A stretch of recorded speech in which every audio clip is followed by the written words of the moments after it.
General Arora का plan था पाकिस्तान के सरेंडर के बाद में कि वो मिलिट्री गवर्नर बने बांग्लादेश के। कि अपने यहाँ नागालैंड में प्रॉब्लम हो रही है, मणिपुर में प्रॉब्लम हो रही है, कश्मीर में, मिजो हिल्स में भी इससे तगड़ी प्रॉब्लम हो गई थी। एक साल के अंदर सगत सिंह ने मिजो हिल्स में शांति लिया है। दो राठौड़ थे, सगत सिंह राठौड़, चंदन सिंह राठौड़ और एक अच्छी जोड़ी।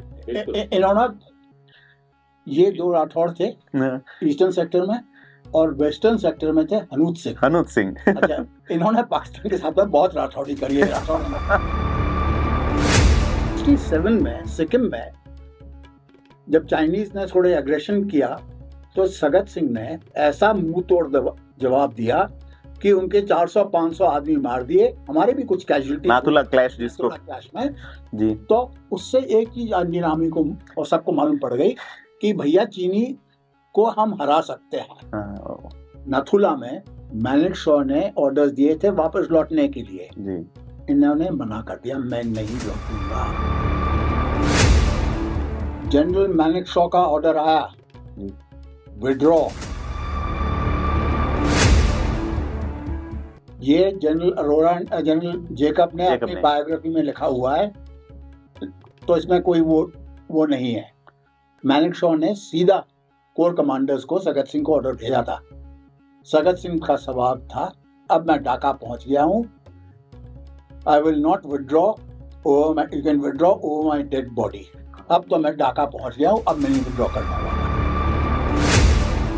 Air chief marshal Lal ji, जो chief of the army staff थे उस टाइम पे, उनने अपनी किताब में लिखा है कि ढाका कैप्चर करने का हमारा ऑब्जेक्टिव नहीं था जी। केवल एक ही व्यक्ति थे, जनरल सगत सिंह, जिन्होंने लड़ाई के पहले ही अपना मन बना लिया था कि मैं ढाका को कैप्चर करूंगा, और आपके जो स्क्वाड्रन कमांडर थे और एयर मार्शल चंदन सिंह को बतला दिया था कि भैया कुछ भी हो जाए, हाँ। अपन छोड़ दो, अपन को उधर जाना है। जनरल अरोरा के और जनरल सगत सिंह के बीच में उन आपस के रिश्ते उनके बहुत अच्छे नहीं। सगत सिंह ने कहा अरोरा से, जो मेरे ऑब्जेक्टिव्स हैं अभी के, जो आपने लड़ाई के दे रखे हैं, वो तो तकरीबन मैंने अचीव कर दिए हैं जी। अब मैं मेघना पार करके ढाका की तरफ जा रहा हूँ। तो जनरल अरोरा ने उनको मना कर दिया कि आप मेघना नदी पार करना आपका जिम्मेवारी नहीं है, आप नहीं पार करोगे। दो पायलट बैठे थे, सगत सिंह बैठा था, मैं पीछे बैठा था, मेरा सीओ था और एक ब्रिगेडियर साहब थे। तो उन्होंने दिखाया, वापसी में बोला नीचे चले जाओ, तो हम नीचे चले गए। तो सडनली बुलेट्स लगी, somebody was firing at us। और बाद में मुझे पता लगा कि उस हेलीकॉप्टर में 38 बुलेट होल्स थे, 38। नमस्कार, मैं हूं प्रदीप और आप थिंक 360 देख रहे हैं। भारत के इतिहास में कुछ तारीखें ऐसी जुड़ जाती हैं जो सुनहरे अक्षरों से लिखी जाती हैं। दिसंबर महीना भारत में बहुत महत्वपूर्ण है, खास करके तब जबकि हमने एक नए देश को आज से 53 साल पहले बना दिया। बनाने में बड़ी भूमिका निभाई जनरल सगत सिंह का नाम आपने सुना होगा। जनरल सगत सिंह जो कि अनसंग हीरो कहे जाते हैं भारतीय सेना के। उनका हेलीबॉर्न ऑपरेशन, जिन्होंने सिलहट वाला ऑपरेशन 7 से 9 दिसंबर के बीच में हुआ था। 16 दिसंबर को जो साइन होते हैं, अरोड़ा उस पे साइन करते हैं, तमाम कहानियां हैं। लेकिन सबसे बड़ी कहानी है कि हेलीबॉर्न ऑपरेशन शुरू होता है तो जो पहला हेलीकॉप्टर उतरता है, उस हेलीकॉप्टर को चलाने वाले पायलट पुष्प वैद्य और उस हेलीकॉप्टर में बैठे एक मेजर चंद्रकांत सिंह, ये दो उस इतिहास की पहली कलम की, जो पहली स्याही से जो चीजें लिखी जाती हैं, उसमें महत्वपूर्ण भूमिका निभाते हैं। दोनों आज हमारे साथ हैं, 53 साल बाद जयपुर में हैं। मैं आप दोनों का स्वागत करता हूं सर, बहुत स्वागत, आपने समय दिया इसके लिए। Thank you. और मैं बिल्कुल बिना किसी औपचारिकता के जानना चाहूंगा, पहला हेलीबॉर्न ऑपरेशन, पूरी कहानी में आपसे जानना चाहूंगा। हम लोग को 7 तारीख को सिलत के जाने का प्रोग्राम बनाया था सगत सिंह ने जी। तो हम जाके अपना हेलीपैड चेक करके आए कलोरा में, जहाँ से फोफा गुरकास ने आना था हमारे साथ में। और सिलत जाके देख के आए जहां हमने लैंड करना था। सिलत के टाउन से 10-15 किलोमीटर बाहर था वो जी। तो क्योंकि उससे स्मॉल आर्म नहीं पहुंच सकेंगे तो हम लोग तैयार हो गए। 12 बजे हम क्लोरा पहुंच गए, पोखर गुरखा से आना था एंड वो आए नहीं 12 बजे, वो फिर 2:30 के आसपास आना शुरू हुआ उन्होंने। तो हमने लोड करना शुरू किया। पहला जहाज में मैं था और 3-3 4-4 मिनट का गैप हमने डाल के सिलत जाना शुरू किया। 2:45 मैं चला था, उसके बाद 3-3 4-4 मिनट का गैप में सब लोग गए थे।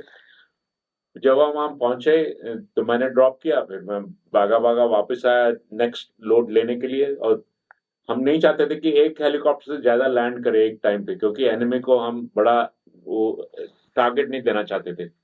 2:45 बजे मैं टेक ऑफ किया जी। मैं जाके ड्रॉप करके आया अपने पैसेंजर्स को। मैं दूसरा हेलीकॉप्टर 3-4 मिनट पीछे था, तीसरा उसके 3-4 पीछे मिनट था। तो हमने एक ही हेलीकॉप्टर लैंड करना था सिलत में, क्योंकि एनिमी को हम ज्यादा टारगेट नहीं देना चाहते थे। तो जब हम चौथा और पांचवा हेलीकॉप्टर पहुंचा तब तक पाकिस्तान आर्मी सराउंड करने लगी वो हेलीपैड को, हमको फायरिंग कर रही थी, बहुत सारी फायरिंग हो रही थी हमारे पर। जी। तो पर हम लोग आउट ऑफ रेंज थे उनके, तो बुलेट्स नजर आ रही थी पर हमको पहुंच नहीं रही थी। तो हम लोग वापस आए, फिर भागे हमारे पास फ्यूल था 3 ट्रिप करने का जी, सिर्फ 3 ट्रिप। हाँ, तो सेकंड टाइम मैं गया और भी बुलेट्स आ रही थी। थर्ड टाइम हम जब गए तो और भी ज्यादा बुलेट्स आ रही थी। हमारे आर्मी जो लैंड कर रहे थे उन्होंने सारा हेलीपैड को सेफ बना लिया। उन्होंने डिस्पर्स करी अपनी आर्मी को सब जगह। कर्नल हरुलकर उनका नाम था, उन्होंने बड़े अच्छी तरह अरेंज किया सबको। तो जब हम तीसरी फ्लाइट हमने लैंड करी सबने, तो टोटल 6:30 बजे के आसपास हम वापस आ गए कैलाशर। तो वहां पे जो इंजीनियर्स को हमने अपना हेलीकॉप्टर्स दे दिए, उन्होंने रिफ्यूल किया सबको, हमको फ्यूल चाहिए था। और इंजीनियरिंग उन्होंने चेक किया कि सब मशीन ठीक है, किसी में बुलेट होल थे एक दो। हाँ, हेलीकॉप्टर छल नहीं हो गए थे ऐसा कहते हैं। उन्होंने पैच लगा दिए जी। और उन्होंने फिट कर दिया कि हेलीकॉप्टर जाने के लिए तैयार है।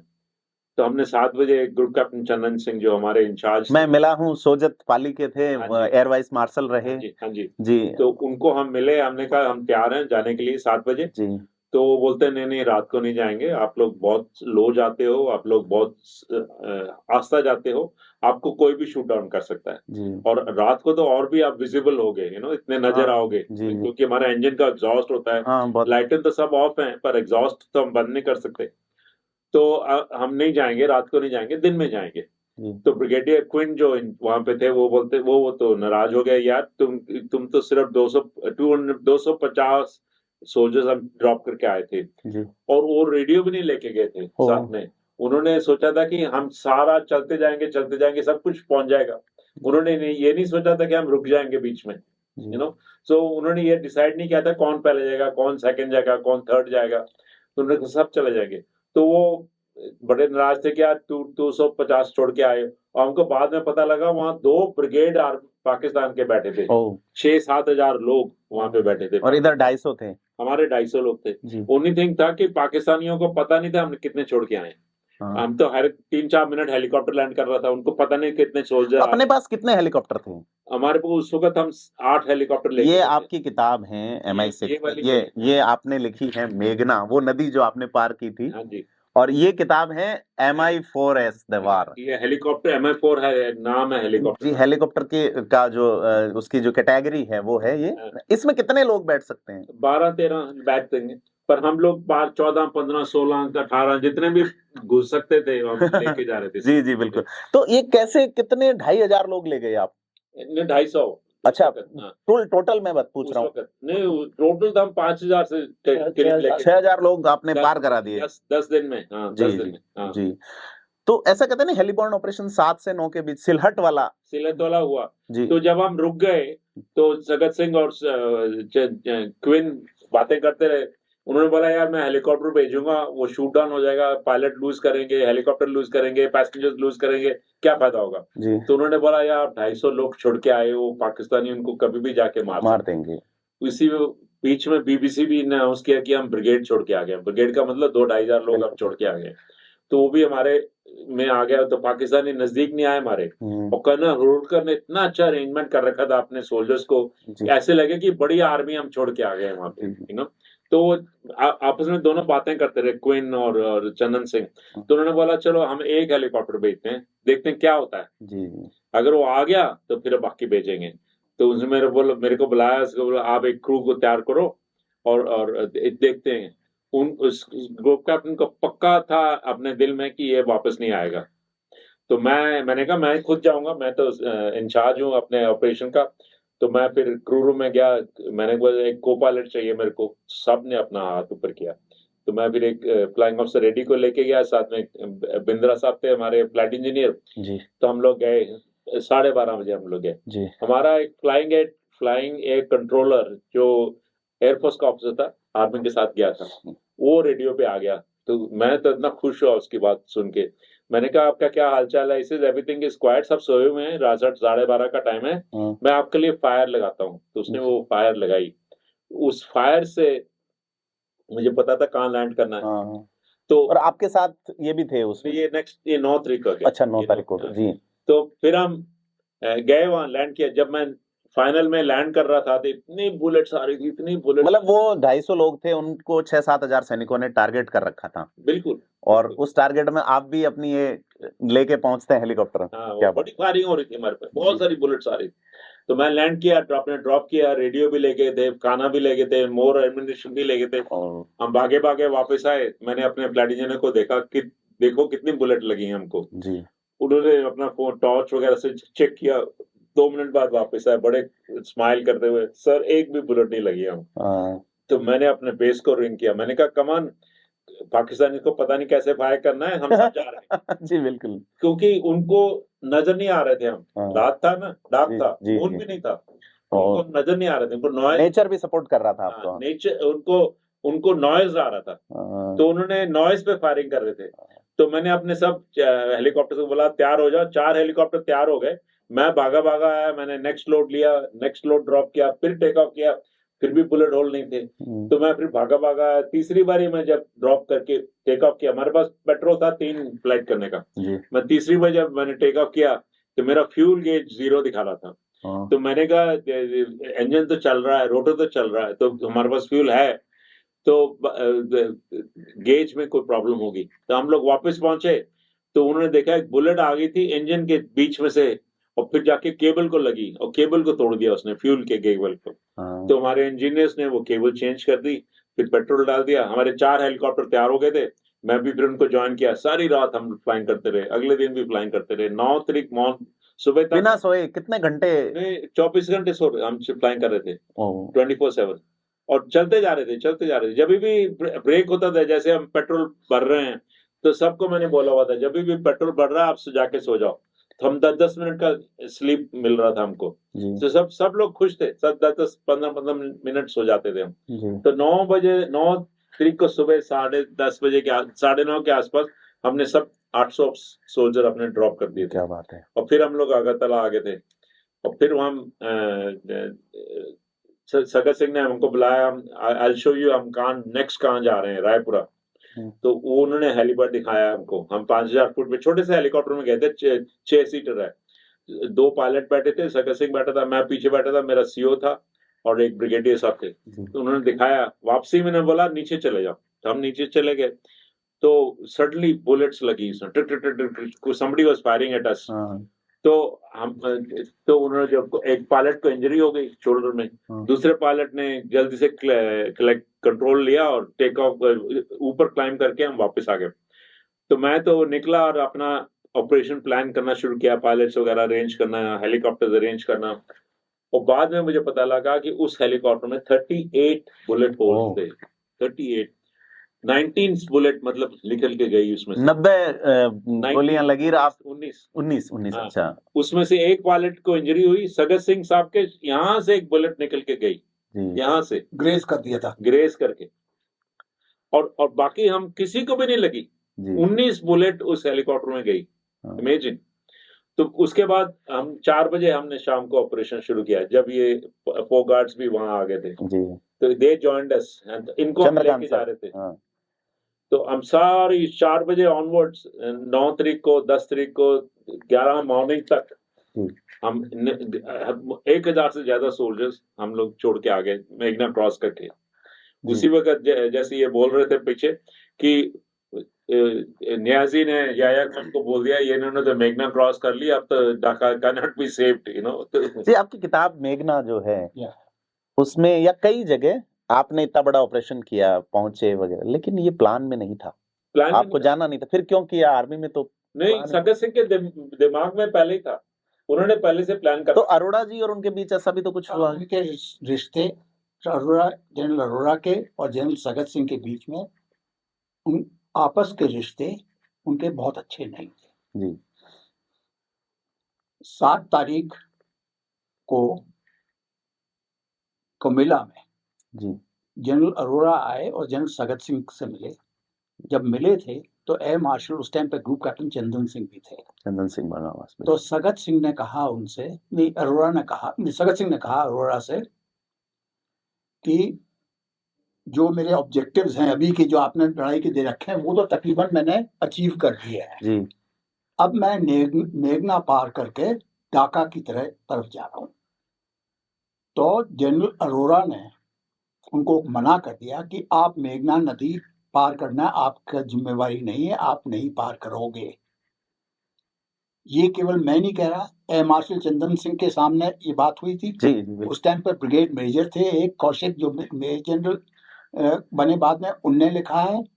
और सबसे महत्वपूर्ण air chief marshal Lal ji, जो chief of the army staff थे उस टाइम पे, उनने अपनी किताब में लिखा है कि ढाका कैप्चर करने का हमारा ऑब्जेक्टिव नहीं था जी। केवल एक ही व्यक्ति थे, जनरल सगत सिंह, जिन्होंने लड़ाई के पहले ही अपना मन बना लिया था कि मैं ढाका को कैप्चर करूंगा।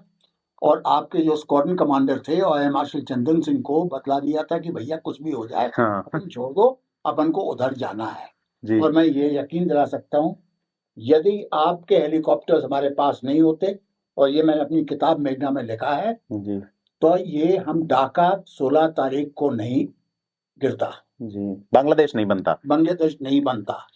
ऐसा कहते हैं अमेरिका ने भी अपना 7 फ्लीट रवाना किया था। आ गया था जी, नजदीक आ गया था जी, पहुंचा नहीं था, but it was getting closer, getting closer. जी, जी। आपकी किताब में एक है कि वो न्यूयॉर्क के या किसी अमेरिकन जर्नलिस्ट ने उस वक्त लिखा भी था कि वो इंग्लिश जर्नलिस्ट था, उसका नाम था गैविन यंग।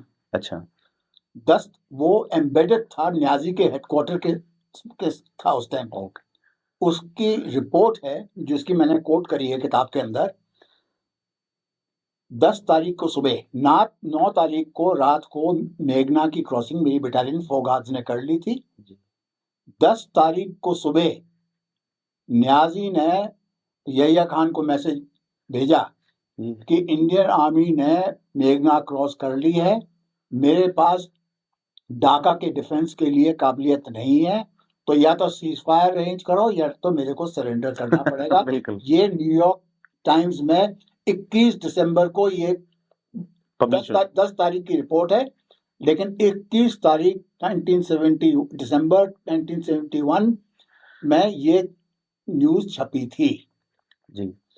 तो कैसे पॉसिबल हुआ कि आप 2,500-3,000 लोग थे शायद, या 5-6 हजार लोग, और वो 93,000 सरेंडर कर रहे हैं? मतलब एक तो 93,000 पूरे बांग्लादेश में डिस्पर्स थे। जी, ठीक है। हाँ। और फौज का एक प्रिंसिपल होता है, एयरफोर्स में भी, आर्मी का भी और नेवी में, concentration of force. General Sagat Singh ने देख लिया कि उनका वीकेस्ट लिंक कहां पर है। वीकेस्ट लिंक उनका था, उन्होंने अपनी फौज, क्योंकि उनको गुरिल्ला वॉरफेयर भी, मुक्ति बाहिनी वालों से भी लड़ना था, डिस्पर्स था स्ट्रॉन्ग पॉइंट्स में। तो हमने जब शुरू में थोड़ा गैप में, अखौरा में गैप करके, उन्होंने सोचा कि आपके हेलीकॉप्टर्स के द्वारा जो मेघना नदी, जो पाकिस्तान समझता था कि हम पार ही नहीं कर पाएंगे, क्योंकि 16 मील चौड़ी थी, हेलीकॉप्टर्स के द्वारा हम उसके पीछे पहुंच गए। तो पाकिस्तानी सोल्जर्स तो पीछे रह गए और हम लोग ढाका के नजदीक पहुंच गए। अब एक बड़े मजेदार बात है जो लोगों को बहुत कम मालूम है, और जनरल जेकब ने अपनी किताब में लिखा है कि जब हम लोग ढाका के सबर्ब में पहुंच गए, डेमरा करके एक सबर्ब है, और वहां से हमारा तोपखाना भी पहुंच गया था। डेमरा तो ऐसा है जैसे वैशाली जयपुर में है और जयपुर का पुराना शहर, इतने नजदीक 5-6 किलोमीटर का। जनरल मैनेक्शॉ का ऑर्डर आया विड्रॉ। ये जनरल अरोरा, जनरल जेकब ने अपनी बायोग्राफी में लिखा हुआ है, तो इसमें कोई वो नहीं है। तो जेकब साहब तो ये कहते हैं कि मैंने ये ऑर्डर नीचे पास नहीं किया है, लेकिन मैनेक्शॉ ने सीधा कोर कमांडर्स को सगत सिंह को ऑर्डर भेजा था। सगत सिंह का स्वभाव था, अब मैं ढाका पहुंच गया हूं, I will not withdraw over my, you can withdraw over my dead body. अब तो मैं ढाका पहुंच गया हूं, अब मैं नहीं विड्रॉ करने वाला। बिल्कुल। एंड यू नो हम लोग इनका ड्रॉप करके रायपुर 1000+, फिर इन्होंने कहा नारासंगी चलते हैं। इतना एफिशिएंटली हम चल रहे थे, इतने जल्दी हम चल रहे थे, और हम लोग सिर्फ पेट्रोल के लिए जाते थे अगरतला। और अगरतला में जब पहुंचते थे, हेलीकॉप्टर इंजीनियर्स को देखते थे, भागे भागे टॉयलेट जाते थे, टॉयलेट भी वहीं था, खाने के लिए जाते थे, खाना भी वहीं था, और सोना भी वहीं था। तो मैंने सबको बोला था हेलीकॉप्टर दो, टॉयलेट जाओ, खाना खाओ, सो जाओ। 10-10 मिनट सोते थे सब लोग। जो आपने पहले बतलाया था और आपने पूछा था कि हेलीकॉप्टर में कितना ट्रूप्स, इसकी कैपेसिटी थी 10-12 ट्रूप्स। बट यहाँ पर तो क्या था, क्योंकि हम लोग एनिमी लाइंस के पीछे जा रहे थे, तो एम्यूनिशन वगैरह काफी लोड था। हमारे साथ में कुछ लोकल बंगालीज थे जो हमारा एक्स्ट्रा एम्यूनिशन ले जा रहे थे। तो मैंने पूछा एयर मार्शल चंदन सिंह से और आप लोगों के पायलट से, कितने ले जाओगे? उन्होंने कहा कि हम 18 लोग ले जाएंगे। और वो क्यों ले जा सके? क्योंकि जहाँ ब्रह्मवालिया से हम उड़े थे तो तकरीबन 200 मीटर का हमें रनवे, जैसे हवाई ऑर्डिनरी फिक्स विंग एयरक्राफ्ट उड़ता है ना, थोड़ा स्पीड बिल्डअप करके तो लिफ्ट इनकी बढ़ जाती है, तो ज्यादा लोड। हम लोग रनवे फील्ड तो स्मूथ नहीं थी, तो हम थोड़ा सा उड़ जाते थे 2-3 इंच, और फिर उसके साथ साथ चलते थे हॉवर करते हुए, और स्पीड पिकअप करते थे। तो ये टेक्निक आप लोगों ने अपना ली, पाकिस्तानी समझ नहीं पाए। जैसे आपने बताया कि रात में वो फायरिंग कर रहे थे आवाज से, तो आवाज तो बाद में आती है ना, क्योंकि विजन का जल्दी दिखता है, तो वो उसको मेजर नहीं कर पाए। तो आपने बात सही कही कि पाकिस्तानियों को गोली चलानी नहीं आती थी। और ये भी फ्लाइंग कल भी, ये 12-13 तो ले जा सकते थे हम, 18, 20, 22 भी ले गए। जैसे वजन थे क्या आ जाओ। वही लिफ्ट चाहिए थी। अगर हमारी स्पीड 40 किलोमीटर से ऊपर बढ़ जाती थी तो लिफ्ट की प्रॉब्लम नहीं थी हमारे को।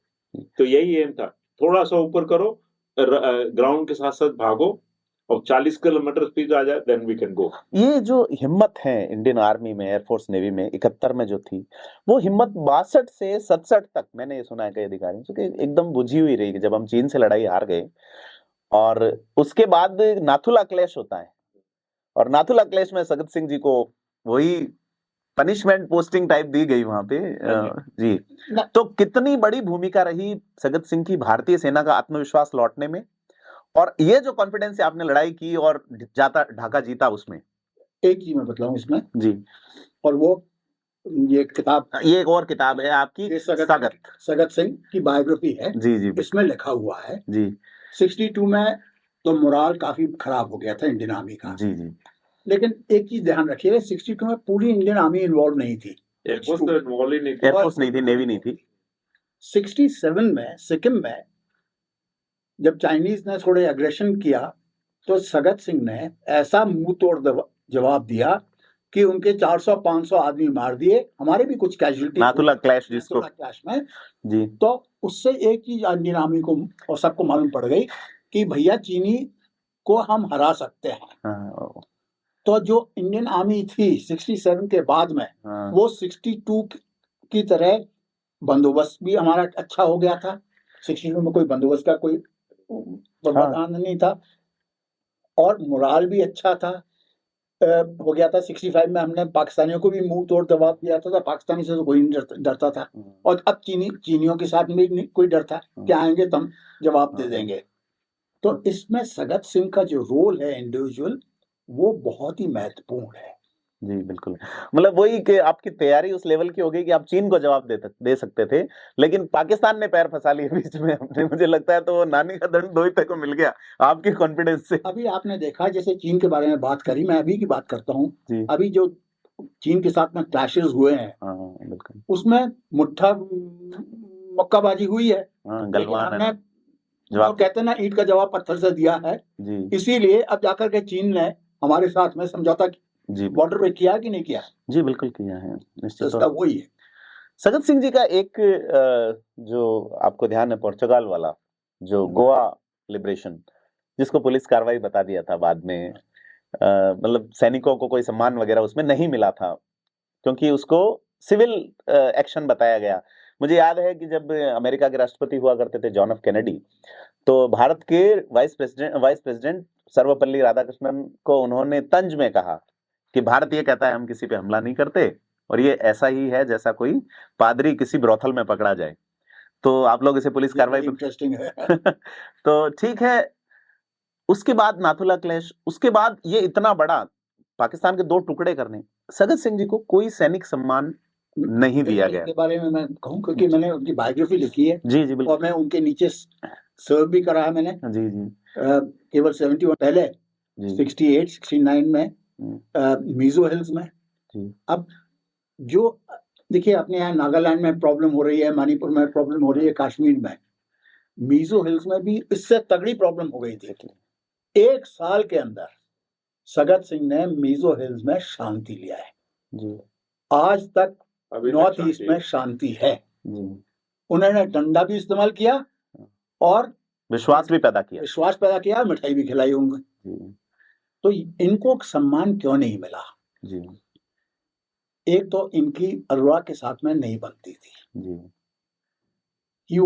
इनकी जो पर्सनालिटी थी बड़ी स्ट्रॉन्ग पर्सनालिटी थी, 6 फुट 2 इंच लंबे थे, लड़ाई में सफलता थी, पॉपुलर थे फौज के अंदर, अलग अलग मायनों में पॉपुलर थे, सुंदरता के कारण भी। तो पॉलिटिशियंस भी उस टाइम पे डरते थे फौज से, डरते थे स्ट्रॉन्ग कमांडर्स से, और उनका डरना ठीक था क्योंकि आप दुनिया में और सारी जगह देखें सब जगह मिलिट्री डिक्टेटरशिप्स थी। उन लोगों को ये भी डर था कि हिंदुस्तान में ना हो जाए फौज को ज्यादा, तो इसलिए फौज को जो सक्सेसफुल कमांडर्स थे उनको पीछे ही रखते थे। पुरानी परंपरा है, लेफ्टिनेंट जनरल नथु सिंह का हमें उदाहरण पता है, फिर सगत सिंह या ऐसे काफी लोग रहे जो पीछे ही धकेले गए।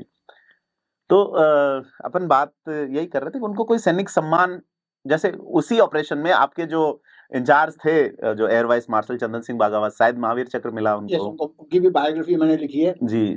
वो अपने मेरे को अपने एक लड़के की तरह समझते थे जी, और उनको महावीर चक्र मिला था। आप वाले इस ऑपरेशन में काफी लोगों को सैनिक सम्मान मिले, लेकिन सगत सिंह जी को जो कि जनरल के पद पर बैठे हुए बुलेट से ग्रेज हो गए थे जी, उनको नहीं दिया। उनको जान करके उनकी जेकब से नहीं पड़ती थी, अरोड़ा से नहीं पड़ती थी और मैनेक्शॉ से भी नहीं पड़ती थी जी, क्योंकि इन्होंने नाथुला में मैनेक्शॉ ने ऑर्डर्स दिए थे वापस लौटने के लिए जी। इन्होंने मना कर दिया, मैं नहीं लौटूंगा जी। एक दर्रा तो जो दूसरे थे उन्होंने तो छोड़ दिया, शायद क्या दूसरा जेलेप्ला सॉरी, वो डिवीजन कमांडर ने विथड्रॉ कर दिया। चाइनीज पास पे बैठे हुए हैं, इन्होंने कहा मैं नहीं छोड़ूंगा जी जी बिल्कुल। सगत सिंह यार सगत थे जी, सगत बिल्कुल, शक्ति से सगत।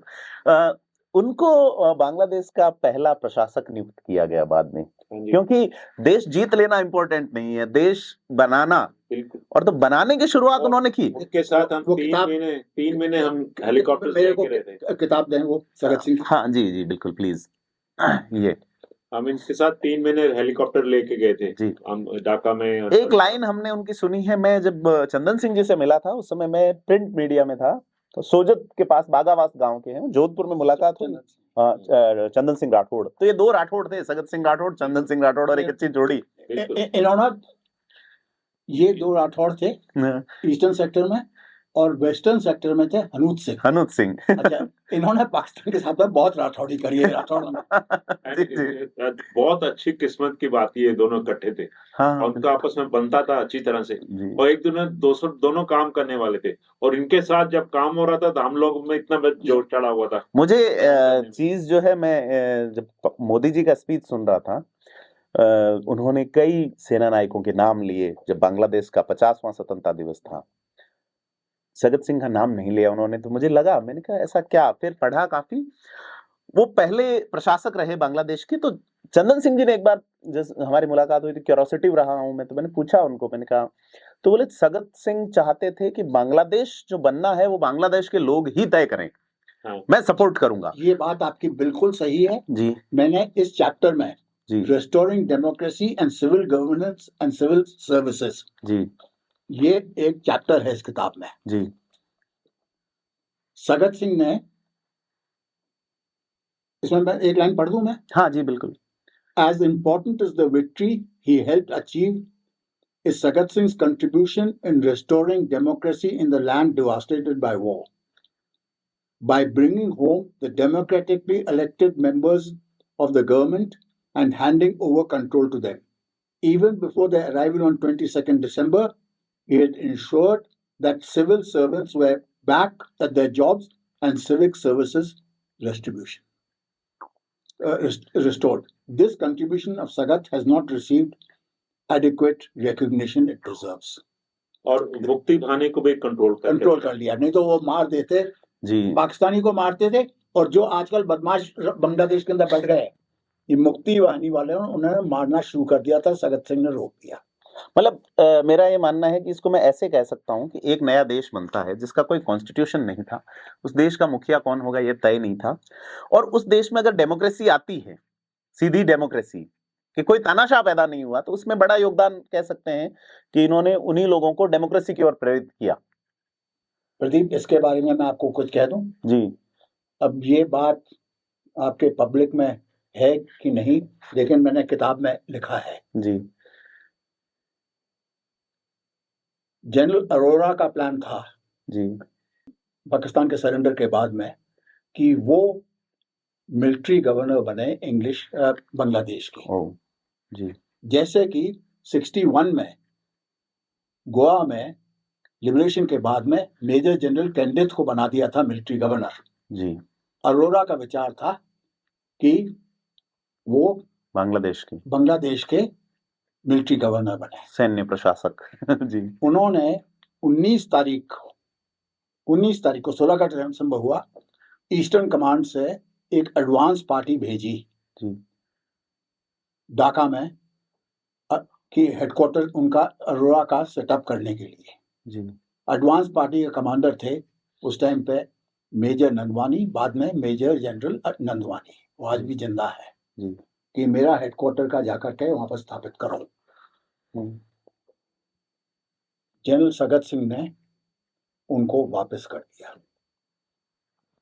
यहाँ पर बांग्लादेश को कोई गवर्न करेगा तो बंगाली करेंगे, इन्हीं की डेमोक्रेटिकली इलेक्टेड गवर्नमेंट करेगी। इस वजह से सगत सिंह के और अरोरा के संबंध और बिगड़ गए। अरोरा के सपने टूट गए। जी। तो पहले प्रशासक के तौर पे उनकी भूमिका बड़ी रही है, और ये बड़ी बात है, पब्लिक डोमेन में मैंने सुना नहीं कि अरोड़ा ये चाहते थे। ये मैंने किताब में लिखा हुआ है। जी। अरोड़ा चाहते थे कि भाई वो उनने एडवांस पार्टी भेजी अपनी। हाँ। जी। इसमें इंदिरा गांधी की क्या भूमिका रही कि साइन जो है वो अरोड़ा करेंगे, आप लोग थे वहां, उनकी टीम के लोग थे? देखो, ये तो उचित था जी, सगत सिंह कर सकते थे जी, क्योंकि ढाका हम पहुंच गए थे, अरोड़ा तो बाद में आए। पर्चे वर्चे गिराए थे आपने, मतलब उनका मोरल तोड़ दिया था। वो तो आर्मी कमांडर से आर्मी कमांडर का सरेंडर करना, उसमें कोई इम्पोर्टेंस नहीं थी जी। परंतु एयर मार्शल लाल ने, जो मैंने किताब में कोट किया है, उनकी बायोग्राफी में कोट किया था जी, और इंदिरा गांधी की चिट्ठी है, उसमें भी साफ लिखा हुआ है कि ढाका कैप्चर करना और पूरे बांग्लादेश को लिबरेट करना गवर्नमेंट ऑफ इंडिया का प्लान नहीं था। ये तो सगत सिंह ने उनके ऊपर थोप दिया। जी। आपने जो कहा मैंने उससे ज्यादा कर दिया, ये उनका डायलॉग था। अरोरा को उन्होंने यही कहा था जी कि तुम्हें क्या, इंग्लिश में बोल दूं जी, what is your problem, I am giving you the objectives that you have set to me and I am giving you M plus, मैं और भी दे रहा हूं, इसमें आपको क्या ऑब्जेक्शन है? उनको original plan Pakistan, I mean Indian government का और मनीष शाह का, कि आधा बांग्लादेश, ईस्ट पाकिस्तान हमको आ जाएगा, आधा पाकिस्तान के पास रहेगा। Can you imagine? वो पीओके से भी खराब हो जाता काम।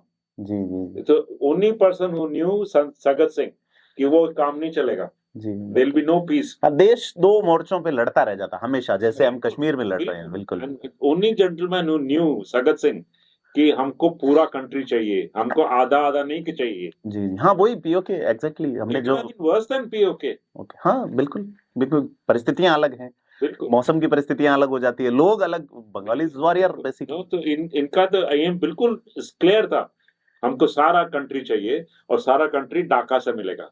और उनको पता लग गया जब हम हेलीकॉप्टर इतनी एफिशिएंटली चला रहे थे, सिलत और फिर रायपुरा फिर नारासिंगी से, अब मैंने को मालूम है कैसे पहुंचना है। हेलीकॉप्टर्स की एक बड़ी अच्छी बात है जी, वो किताब में मैंने लिखी है जी, और ये सगत सिंह का खुद का रिकॉर्ड है, मैं आपको दे दूंगा, ऑडियो टेप है 4 घंटे का। अच्छा, और एयर हेडक्वार्टर का प्लान था, क्लियरेंस मिला था एयर हेडक्वार्टर से और आर्मी हेडक्वार्टर से कि एक कंपनी मतलब 120 आदमी हेलीकॉप्टर से ले जाएंगे।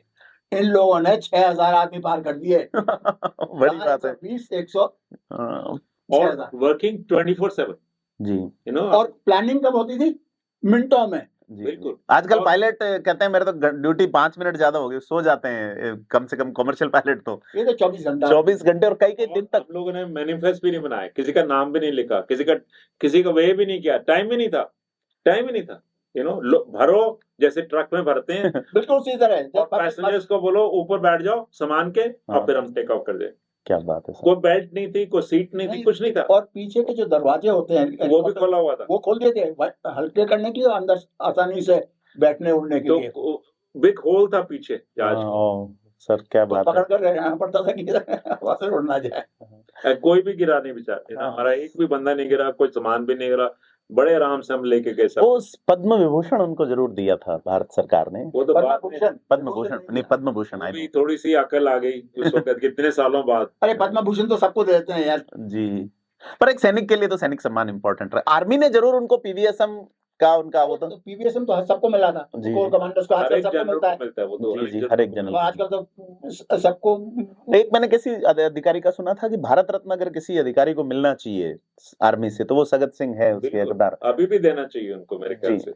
और आर्मी उनकी जगह जगह मूर्ति लगाती है यहाँ अपने सामने। इसमें मेरा थोड़ा सा सहयोग रहा जी। मैंने उस टाइम पर general Rawat chief of army staff थे जी, उनको बोला, उन्होंने जनरल मैथसन जो यहाँ के आर्मी कमांडर थे जी, तो ये कर्नल रणविजय जनरल सगत सिंह उनको मालूम है। हम लोगों ने फिर ये करा, फिर सेमिनार किया, उनके ऊपर मूर्ति लगी। इवन बीकानेर के मुझे कुछ लोग मिले कि सगत सिंह जी की पहली जो सर्विस थी वो उसमें थी गंगा रिसाला में, तो हम चाहते हैं मूर्ति लगाना। तो अब अवेयरनेस आ रही है। आपने गंगा रिसाला की बात करी। जी। मेरे ग्रेट ग्रैंडफादर जी वो आप ही के इलाके के थे। जी जी। गढ़सीसर गांव के। क्या नाम था सर उनका? कर्नल दीप सिंह। अच्छा, दीप सिंह जी। उन्होंने गंगा रिसाला को रेज किया था। अच्छा। वो महाराज गंगा सिंह के गार्डियन भी रहे और गंगा रिसाला को 1899 से 1901 तक उन्हें कमांड करी थी चाइना में बक्सर रिबेलियन में। क्या बात है सर, बक्सर में। तो मैं जानना चाहूंगा सर व्यक्तिगत कैसे आदमी थे सगत सिंह, आपसे कैसे रिलेशन रहे, पर्सनल लाइफ उनकी? हम तो 2-3 मिनट मिलते थे उनको जी, बड़े प्यार से बात करते थे, हंसते रहते थे हमेशा, इंस्ट्रक्शंस दे देते थे, हम जाके एग्जीक्यूट कर देते थे। जी जी। मैंने सगत सिंह साहब को सर्विस में तो वही मिनटों की तरह, वो कोर कमांडर जूनियर मेजर, मैं तो मीजो हिल्स में भी देखा था जी, जैसे ऑर्डर्स होते हैं। 71 में भी खूब दिया और लड़ाई के बाद में तो उनका घर यहाँ पर मेरी सिस्टर के घर से बाउंड्री वॉल कॉमन। बिल्कुल बिल्कुल। उनका तो वैशाली में बहुत मिलता रहा और मेरे पास में उनकी 4 घंटे की 34,000 वर्ड्स की 71 की ऑडियो रिकॉर्डिंग है। अच्छा, कभी आप चाहो तो मैं आपको, हाँ बिल्कुल, प्लीज प्लीज इसको प्ले कर सकते हैं। और चंदन सिंह की भी है। अच्छा, क्या बात है। तो बड़े लीजेंड लोग थे इनको। सगत सिंह देखो, उन जैसा आदमी बहुत कम मिलेगा कमांडर। एक विचित्र कहानी उनकी है जो मैंने किताब के अंदर जी लिखी है उनकी बायोग्राफी में। ये किताबें आपकी अमेज़न और उस पे मिल जाएगी, लोग खरीदना चाहेंगे। मिल जाएगी अमेज़न। जी जी जी बिल्कुल। सगत सिंह की पता नहीं किस वजह से अमेज़न पे आजकल नहीं मिल रही, लेकिन है उसमें। जी जी बिल्कुल। एक बड़ी फेमस न्यूज़पेपर रिपोर्टर थी क्लेयर हॉलिंगवर्थ। अच्छा, क्लेयर हॉलिंगवर्थ दुनिया की सबसे फेमस वॉर रिपोर्टर। अच्छा। 1939 में पहली बार उन्होंने रिपोर्ट किया था कि जर्मनी ने सेकेंड वर्ल्ड वॉर शुरू कर दिया था। वो वहाँ पर बॉर्डर पर, पोलैंड के बॉर्डर पर मौजूद थी जी। उसके बाद में उन्होंने चाइना में माओ सेतुंग को काफी दोस्ती थी उनके साथ में, खूब उन्होंने करी, मोस्ट फेमस थी। 71 में वो एम्बेडेड थी ढाका में न्याजी के साथ में। अच्छा। 67 में जब नाथुला का इंसिडेंट हुआ था वो सिक्किम में थी जी। तो काफी anti India, anti Nathu Singh की रिपोर्टें फाइल कर रही थी, तो उनकी खटपट वहां से शुरू हुई थी जी। ढाका में। ये Shrimati ji Clare Hollingworth, she was anti Indian, okay, was with Niazi के साथ में हेडक्वार्टर्स में थी, तो रिपोर्ट करती रही एंटी इंडियन, लेकिन उससे कोई फर्क तो पड़ा नहीं। जी जी। और ना मैं मालूम था क्या रिपोर्ट कर रही है। मतलब एक बड़े मजेदार बात हुई जी। 31 दिसंबर New York, new year's eve, okay Dhaka InterContinental hotel में पार्टी थी जी। जिसमें हम लोग थे, जनरल साहब थे और काफी बंगालीज, फॉरेनर्स वगैरह सब थे। तो मैं उनके बगल में, मेरे साथ में बड़ी कृपा रहती थी उनकी, तो मैं उनसे बात कर रहा था तो उन्होंने कहा मेरा ग्लास पकड़ो। मैंने ग्लास पकड़ी, उन्होंने क्या बात, और वो सीधे चल करके जो दरवाजा था उस तरफ गए। अब जनरल साहब सब लोगों से आधे हाथ 6 फुट 2 इंच के थे, सबसे ऊंचे थे, दूर से देख सकते थे जी। तो देखें दरवाजे पर गए तो उन्होंने देखा कि क्लेयर हॉलिंगवर्थ आ रही है जी। गए, क्लेयर हॉलिंगवर्थ के कंधों पे दोनों हाथ रखे जी। उसको मोड़ा, पीछे धकेल के दरवाजे के पास ले गए और बाहर कर दिया।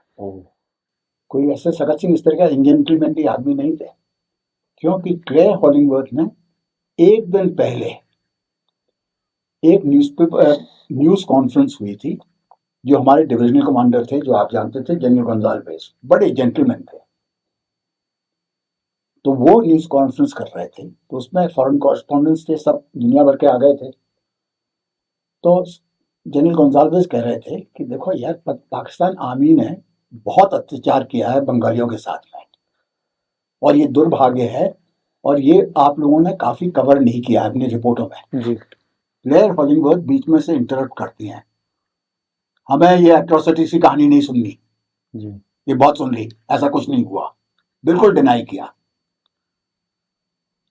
जब उसने कहा तो जनरल गोंजाल्वेस ने प्रेस कॉन्फ्रेंस, आप नहीं सुनना चाहते तो अपनी बंद कर दी। ही फेल्ट इंसल्टेड, और ये रिपोर्ट किया जनरल सगत सिंह को। सगत सिंह को बहुत बुरा लगा, और दूसरे दिन वही Dhaka intercontinental new year's eve में उनको बाहर हो जाएगा।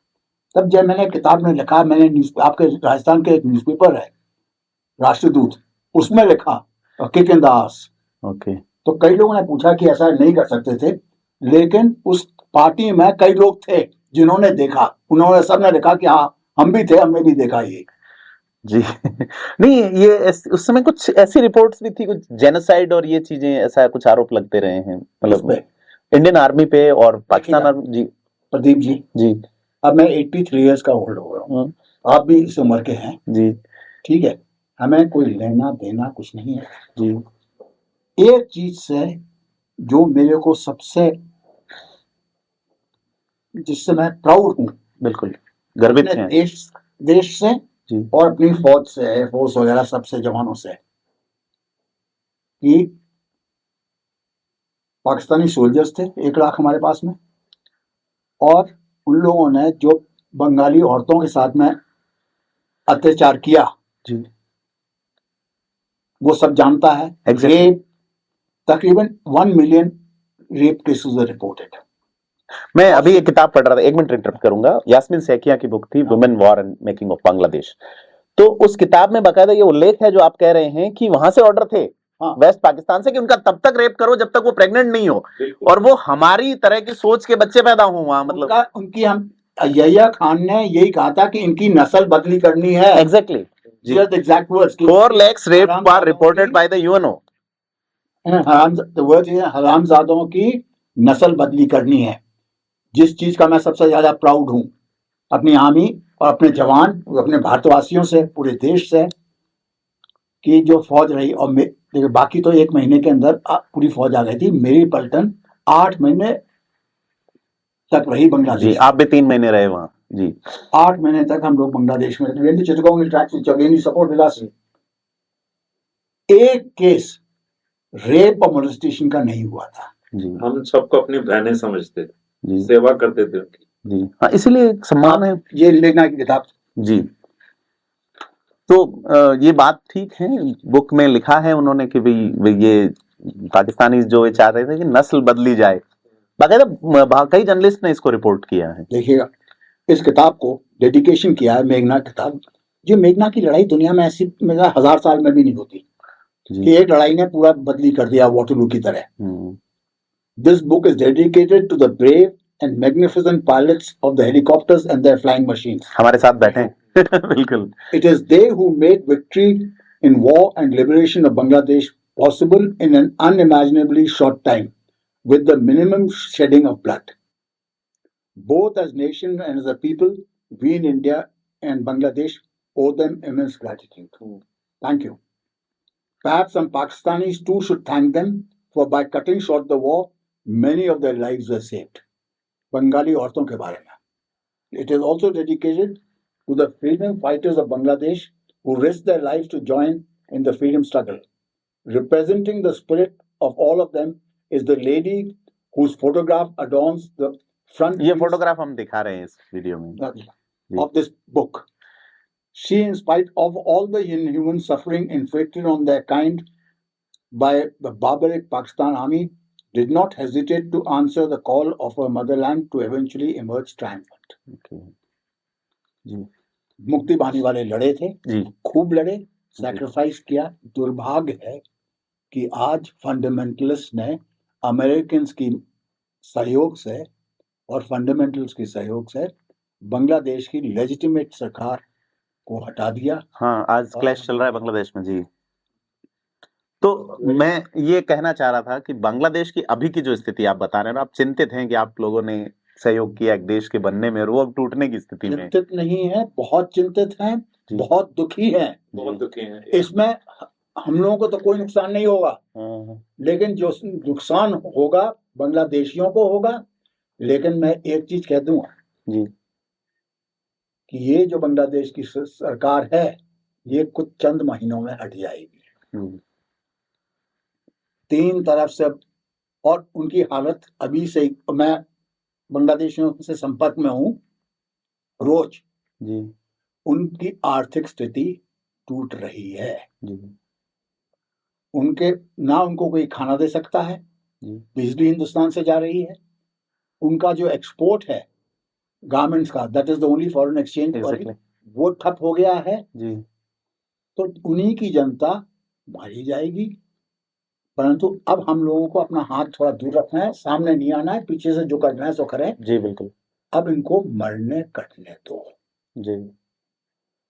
तो मैं एक सवाल मेरा वही रह गया कि वो पर्सनली जनरल सगत सिंह कैसे व्यक्ति थे, या चंदन सिंह जी के बारे में आप बताना चाहेंगे? चंदन सिंह का तो अलग से करेंगे यार। हाँ, बिल्कुल अलग से बात करें। बहुत बढ़िया, बहुत ही बढ़िया आदमी, और मेरे को तो सबसे खुशी है कि दोनों मेरे को एक अपने बेटे की तरह मानते थे। जी जी बिल्कुल। तो आप उस वक्त मेजर हुआ करते थे और आप फ्लाइट लेफ्टिनेंट थे जी। परंतु फ्लाइट लेफ्टिनेंट कैप्टन के बराबर है, लेकिन ये मेरे से 6 महीने सीनियर है। हाँ बिल्कुल जी। अच्छा, आप दोनों एनडीए में थे। बात आप जो बताना चाहें, फिर इस इंटरव्यू को अपन कंक्लूड करते हैं बातचीत को। नहीं, that is the best part of my life. मैं इतना मजा आया मुझे लड़ाई करने में। हम जीतने की तरफ थे, सगत सिंह जैसे और चंदन सिंह जैसे हमारे कमांडिंग ऑफिसर्स थे। ऑर्डर्स सिंपल थे, काम करना है जाके करो, और हम कर रहे थे। और इतना खुश थे हमारे सारे पायलट्स और इंजीनियर्स, और हमारे इंजीनियर्स मैजिशियंस थे। एवरी हेलीकॉप्टर वो फिट करके रखते थे रोज हमको। 19 गोलियां लग रही है, चल नहीं हो रहा है, आप चल रहे हो। हेलीकॉप्टर इतने बढ़िया मेंटेन कर रहे थे, और सारे 2 वीक में हमारा एक भी एक्सीडेंट नहीं हुआ। ये ऐसा एक भी एक्सीडेंट नहीं हुआ। एक एक्सीडेंट हेलीकॉप्टर रात को अनमार्क लैंडिंग ग्राउंड से ऑपरेट कर रहे थे एनिमी टेरिटरी पर, लेकिन एक हेलीकॉप्टर का, ये इनके फ्लाइंग स्किल्स इन लोगों के थे, ये कैलिबर थे। बहुत बड़ी। मैंने सुना उस वक्त कहीं रिपोर्ट हुई थी कि दिल्ली के अंदर जब जो डिफेंस सेक्रेटरी भागते हुए आए और ये सोच में थे कि अमेरिका ने अपना 7 फ्लीट रवाना कर दिया, उधर रशिया ने अपना ये भेजा, बड़ा वॉर की स्थिति बन गई, तो डिफेंस सेक्रेटरी बोलते हैं कि सगत सिंह ढाका पहुंच गए।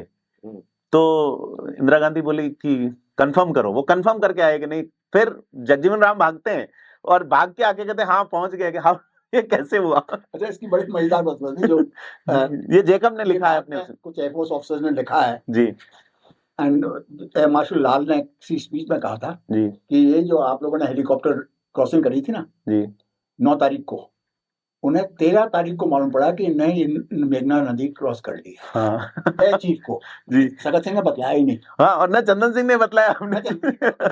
जी जी बिल्कुल। अच्छा, ये चंदन सिंह इनकी सगत सिंह की एक मजेदार बात बताया। लोग जालम जोड़ी कहते हैं कि जुगलबंदी थी। जब ये हेलीकॉप्टर, ये पहले वाला तो कर लिया इनने, जब दूसरा कर रहे थे हेलीकॉप्टर से क्रॉसिंग, तो चंदन सिंह को सगत सिंह ने बताया कि अब ये करना है। मैं कहा सर मैं पीछे से एयर मार्शल दीवान से, जो air officer commanding in chief थे शिलोंग में, उनसे परमिशन ले लूँ। जी जी। अब आप राठौड़ हो एंड वो भी राठौड़ थे दोनों। उन्होंने क्या कहा सगत सिंह ने, चंदन जी आप राठौड़ है, अब लड़ाई चल रही है, अपने पीछे नहीं देख रहे। राठौड़ अब I can't speak Marwari very well, but that is what he said. आप राठौड़ लारे बंदे एकनो चलो। This is what Chandan Singh ji ने। ये क्या है, एक तो सगत सिंह यहाँ चूरू जिले के कुसुमदेसर गांव के थे, वो बागावास के थे चंदन सिंह। तीसरे व्यक्ति आपने जो बनाया हनुत सिंह, वो आपस में एक रिलेशनशिप भी था हनुत सिंह और उनका, मतलब इतना नहीं था जी, इतना नहीं था जी। हनुत सिंह बहुत जूनियर थे। नहीं, जैसे 65 में हनुत सिंह का एक अलग 71 में उनका बहुत जूनियर, 71 की लड़ाई में मिला था उनको। परंतु तीनों राठौड़ थे, मारवाड़ के। जी जी। नहीं तो और राठौड़ी करते थे। बिल्कुल। तो राठौड़ी में बांग्लादेश बन गया है। चलो, हिस्ट्री अलग तरीके की है, समय इजाजत नहीं दे रहा, परंतु आपकी बहुत कृपा रही, ये ईश्वरीय कृपा रही कि आप पधारे यहाँ पे और आपने हमें अपना अमूल्य समय और ये जो इम्पोर्टेंट चीज बताई उसके लिए बहुत धन्यवाद। और मैं उम्मीद करूंगा कि फिर कभी मिलेंगे, फिर और बातें होंगी आपसे। मैं चंदन सिंह जी पे बात करूंगा, आपने बायोग्राफी चंदन सिंह जी की भी लिखी है, बहुत सारी किताबें लिखी है, आपको पढ़ना चाहिए कि इतिहास जो अखबार वालों ने, जैसे एक जर्नलिस्ट का आपने उल्लेख किया कि एक किसी के प्रभाव में आके या किसी के खिलाफ जाके लिखने वाला, लेकिन ये जो बायोग्राफीज लिखी है इनको आप पढ़ सकते हैं, आप ऑर्डर कर सकते हैं। और समय दिया इसके लिए बहुत धन्यवाद। और आपसे अपील है कि आप जरूर इन अनसंग हीरोज के बारे में जानें और अपनी अमूल्य राय में कमेंट बॉक्स में बताएं। एक चीज मैं भैया से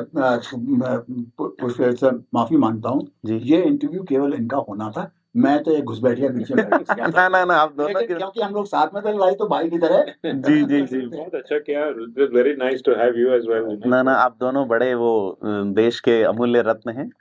तो आपको बहुत धन्यवाद कि आपने इसको सुना और अपने कमेंट बॉक्स में हमें राय जरूर बताएं। धन्यवाद।